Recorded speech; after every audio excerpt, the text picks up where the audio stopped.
Today's video is a little bit of a drum hack. It's advice on how to turn some inexpensive crash cymbals from Amazon into fully working electronic cymbals that are significantly cheaper than Roland or other electronic devices. So essentially what you need for this is a set of cymbals or a cymbal, and it doesn't matter what type of cymbal it is. I mean, these were the cheapest that I could find in blue. I wanted blue for some reason for my cymbals. So the cheapest ones that I could find, this was about £85, about $100 for a set of 5 of those. And this is actually a hi-hat. This is one of the hi-hat parts here. So what I'm going to do is, using some glue, a Piezo wooden guitar pickup, a few cable ties, a crafts knife, and some rubber edging, we're going to make a cymbal similar to these ones here. So without further ado, let's get started. The electronic guitar pickups that I bought, pretty inexpensive. They were about £2 or so each. What they come with is a jack fitting at one side. They've got the Piezo on another side, and it's quite nicely covered in plastic. The wires are a little bit thin, but it's acceptable as long as you take some of the precautions that I'll go through in the next little while. So they come with a sticky pad at the bottom, but with this particular one I am going to be using some glue on it. I have to get stuck here with my teeth. Oh, disgraceful. Never seen such bad behaviour. Oh, there we are. So it's come off there, and this, I am using some Gorilla glue. It's probably a little bit of overkill for what's needed, but I've been playing with these cymbals now for a few weeks, and it seems to work really, really nicely. So I'm just going to put a small amount of this on there. Depending upon the type of glue that you're using, this one's actually an expanding glue, so you don't need a lot. I've really put a fairly small amount of glue on there. And what I want to do is I want to basically get this about halfway along the edge between, well, the edge of the cymbal and the bell. So that's what I'm doing with that. Now on the other side of this, what I want to do is I want that cable to basically not be pulling on what I'm creating here. So I want that to be facing away. I want that to be facing on the main metal part. I don't want it to be inside the bell where it might be awkward to get that cable, like the 1/4" jack cable, included within it. So all that I'm doing now is, with the join side on the inside of the cymbal, now I am threading this through the hole that comes with this particular one. If it hasn't got a hole, it's perfectly fine. You can still use a similar approach to this. And then I just want to feed that through as close as I can.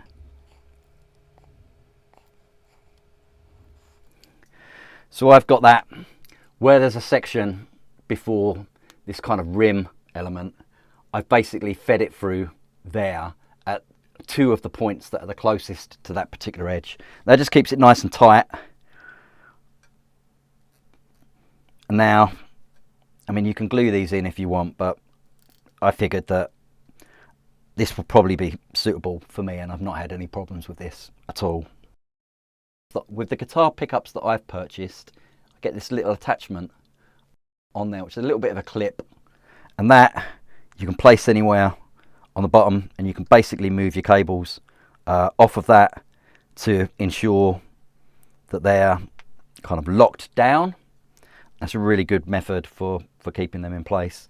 This Piezo is moving around a little bit. I'll probably put a tiny bit too much glue on it. So what I'm going to do is, similarly, at least at first, I'm going to put a cable tie onto this.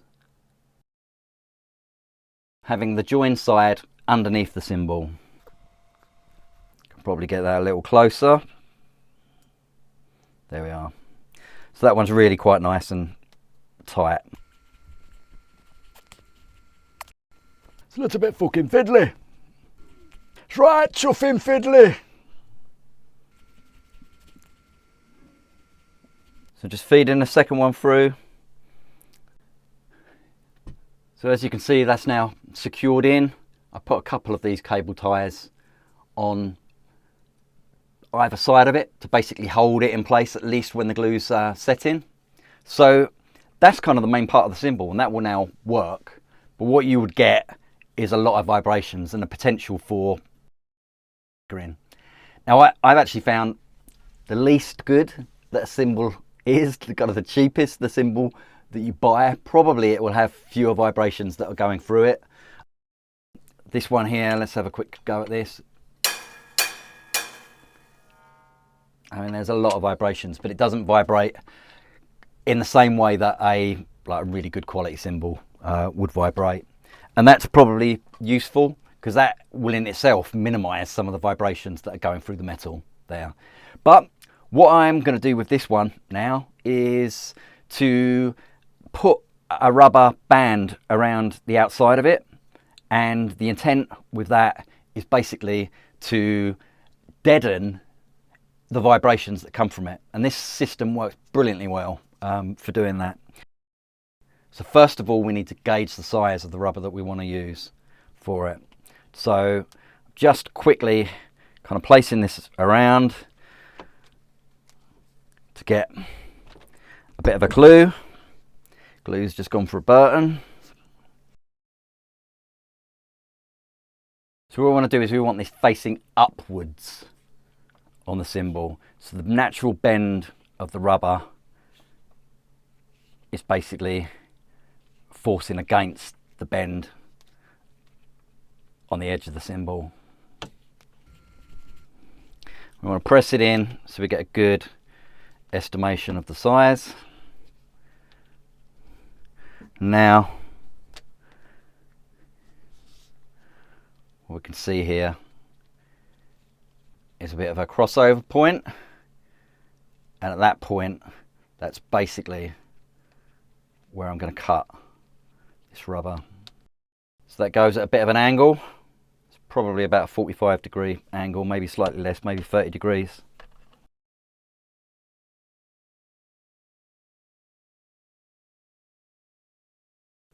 Now we can just check again that this is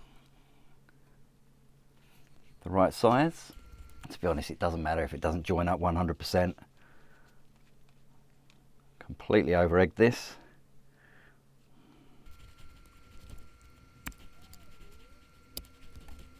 Yeah, that's pretty good. We can see there we're getting not a bad join. I'm going to just tidy that up a little bit.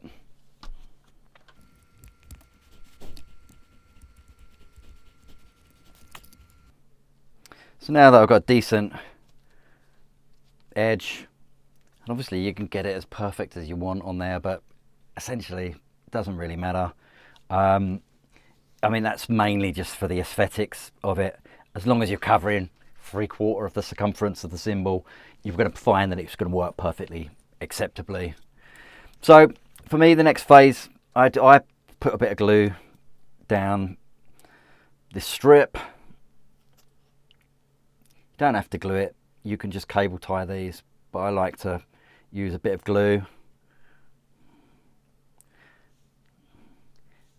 If you wanted to test out this, this approach, you could just use cable ties. I've used cable ties on some of mine, at least at first, and then you can see whether you want to keep it as a more permanent fitting.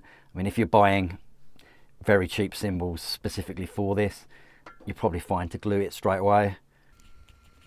So I put a fair amount of glue in there. As I mentioned before, this is expanding glue, so you don't need that. You don't need to put a large amount in there.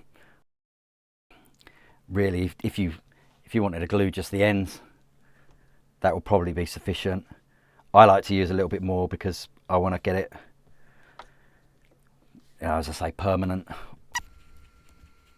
And sometimes the motion of just working it through will mean that you get a glue on the cymbal as opposed to just down the channel, and that just can help it stick a little bit better as well. So I don't think I've got any glue sticking out from the underneath. You will notice these little bulges that occur at the back there. You can glue them down a little bit more if you wish. I don't think that they're a particular problem for me.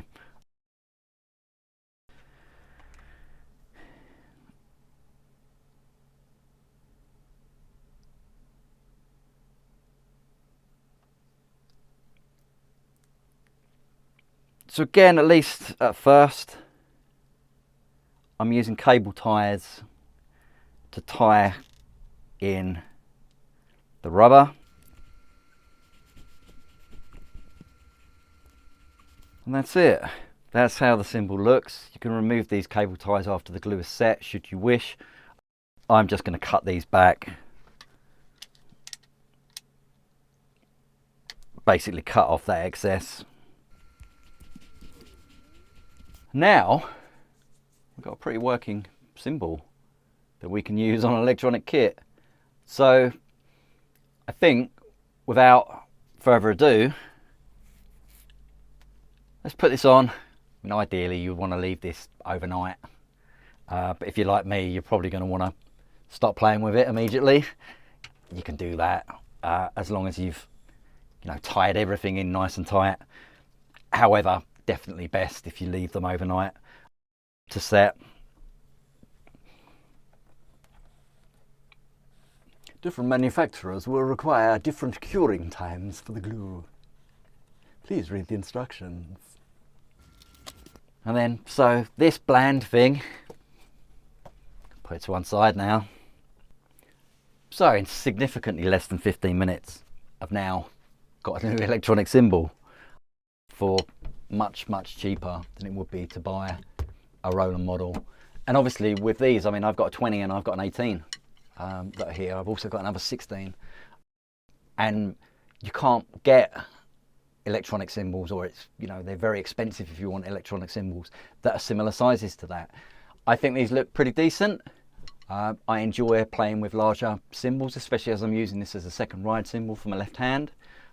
So let's give it a go.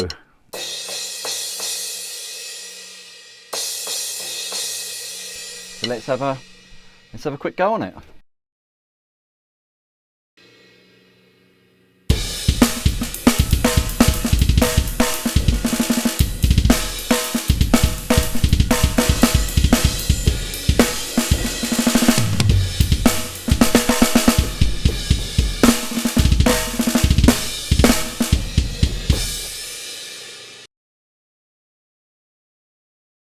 I hope you've enjoyed this video. I hope you found it informative.